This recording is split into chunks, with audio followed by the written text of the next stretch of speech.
Assalamualaikum warahmatullahi wabarakatuh. Waalaikumsalam warahmatullahi wabarakatuh.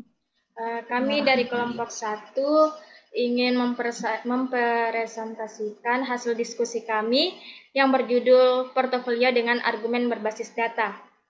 Sebelum itu, izinkan saya untuk memperkenalkan anggota kelompok kami. Yang pertama itu Erin selaku saya sendiri dan teman saya Anita dan Nursida.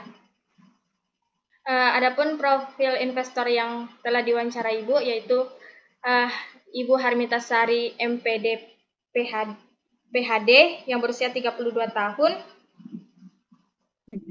dengan profil risiko moderat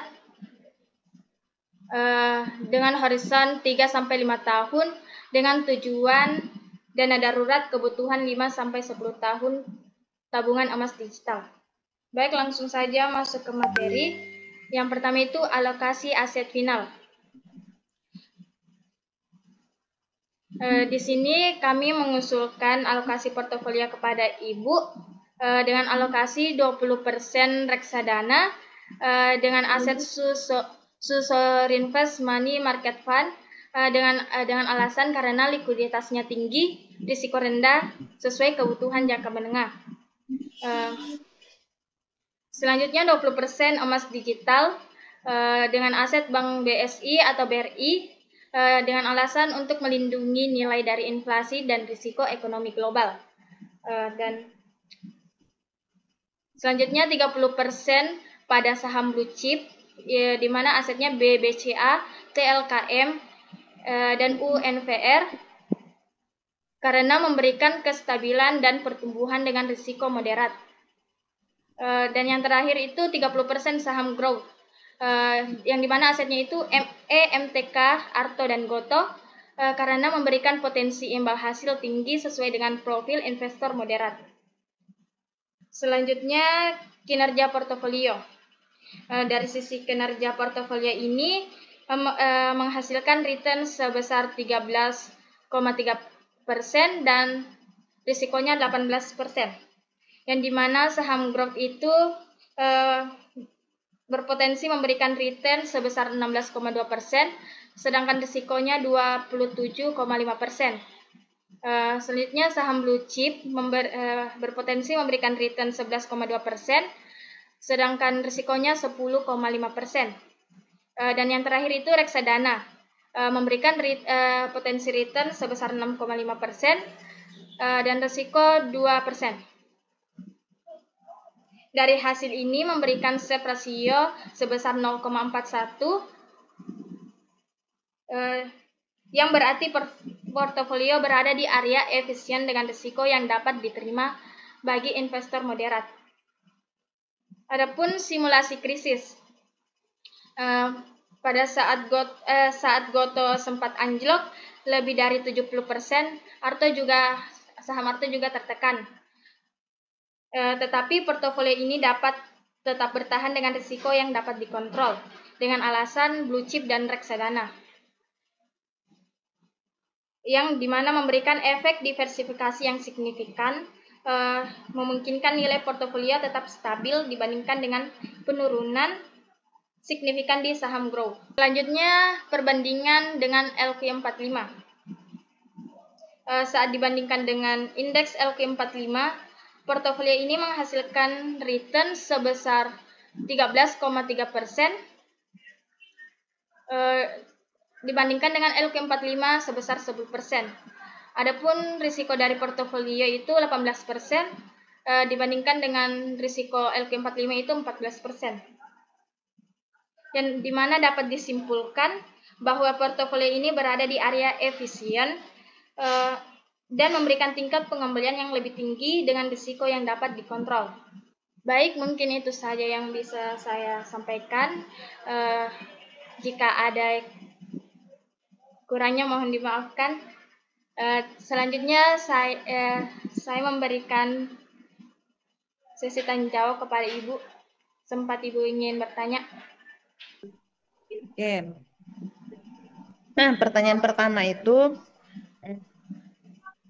apakah portofolio ini maksudnya dapat berubah sesuai dengan kebutuhan investor? kayak portofolionya itu dapat berubah sesuai dengan kebutuhan investor atau bagaimana gitu. Coba dijelaskan sedikit. Oke, silahkan ya. Tadi Ibu bertanya apakah portofolio ini dapat berubah sesuai kebutuhan investor. Iya, betul. Portofolio ini dapat berubah sesuai kebutuhan investor, Ibu. Benar. Karena portofolio ini dapat direbalancing sesuai dengan perubahan kebutuhan dan toleransi risiko investor.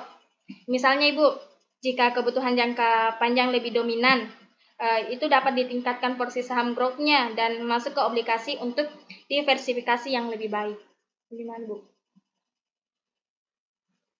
Oke, pertanyaan selanjutnya, kira-kira mengapa tidak masuk ke obligasi? Maksudnya kayak pertanyaannya tuh bagaimana strategi portofolio ini menghadapi krisis tahun dari 2020 sampai 2023?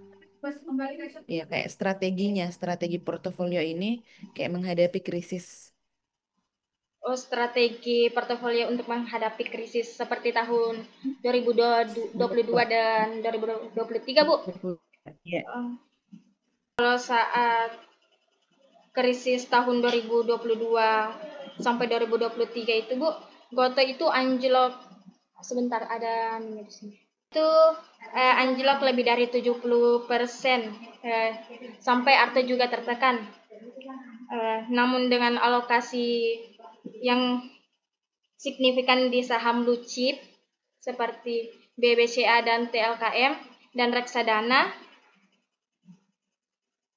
dan emas digital, itu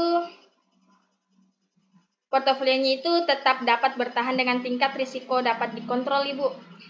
Efek diversifikasinya itu membuat nilai portofolio tidak jatuh signifikan sesuai dengan kebutuhan investor moderat seperti Bu. Baik, adapun kesimpulan dan rekomendasi yang direkomendasikan yaitu portofolio ini sesuai dengan kebutuhan dan risiko dari investor moderat seperti Ibu Harmita sendiri, dengan alokasi yang seimbang, memberi pertumbuhan dari saham growth, stabilitas dan blue chip, dan likuiditas dan reksadana serta emas digital.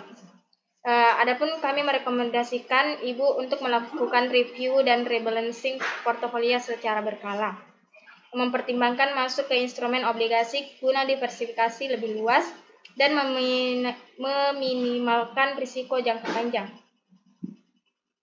Baik, sekian dari presentasi dari kelompok kami. Terima kasih atas perhatiannya, Ibu.